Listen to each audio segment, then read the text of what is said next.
Hello, and welcome to another general tarot reading aimed at guiding you and me through the coming week. I'm Kat, and this is a reading for the week of October 20th.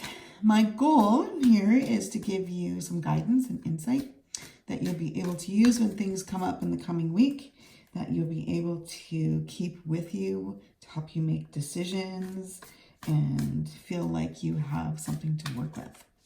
So this week I'm using two decks which are quite well known, I think, the Wild Unknown Tarot and the Wild Unknown Animal Spirit. So let's get started. I'm just going to move these out of the way. So as always, this is a general reading and is definitely not a reading for just one person specifically. There are, however, themes and ideas that everyone can resonate with from a general reading. So take what works for you and don't worry about the rest. So here we go. And we have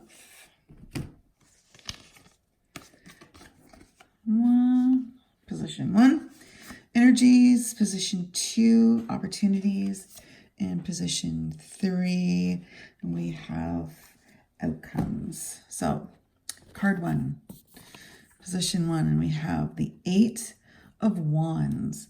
This is a card that can have many different faces. It can have many different meanings. I think of this card as a card with many faces because I never feel like it's saying just one thing. I think it's a card that's really dependent on everything else that's going on. And I think this is one of the cards that I had the most trouble learning how to use in a reading. So the things that I think about when I look at this card are sudden or swift changes.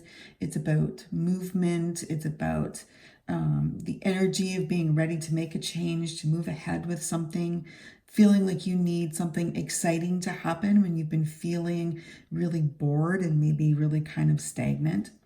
So I think this is an energy that we need to kind of propel us forward, to get us out of a funk or to give us a kick in the ass when we need it.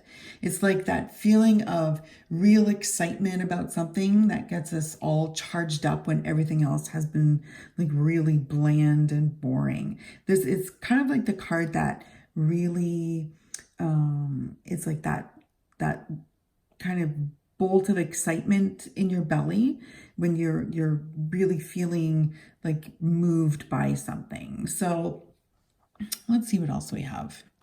So in the position of opportunities, we have the Father of Swords or the King of Swords. Nice. So this guy makes me think that there will be opportunities for us to jump in and really lead in an area that we know a lot about. Of course, the swords is the suit that talks about our mental energies and our beliefs. They're about logic and communication, intelligence. And the king, he is like the overseer who really puts himself out there and leads by example and clear, well thought out communication and really, kind of higher level thinking and ideas. I think this king is really fitting with the Eight of Wands because they both seem like they're charged up with these fiery reds.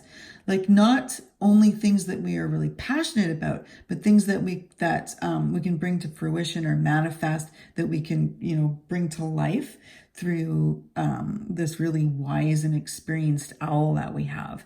He looks like he's been there and done that and knows how to get things done. So watch out for opportunities that really speak to your knowledge and to your expertise this week.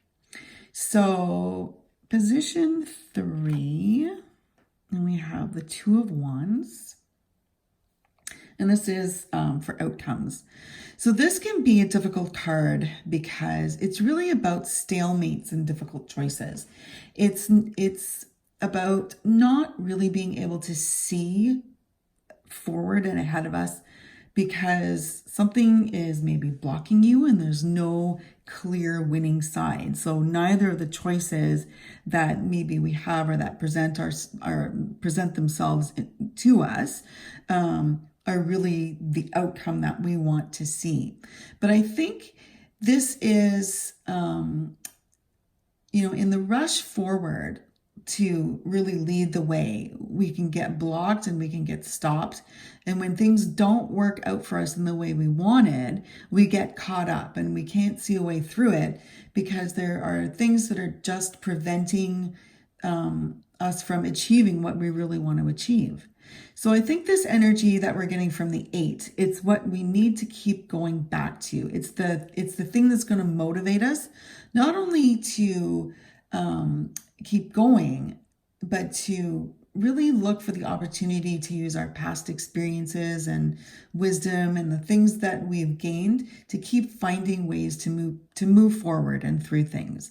So this is like maybe more of a cycle, not just a random circumstance, like a life lesson of staying motivated and persevering.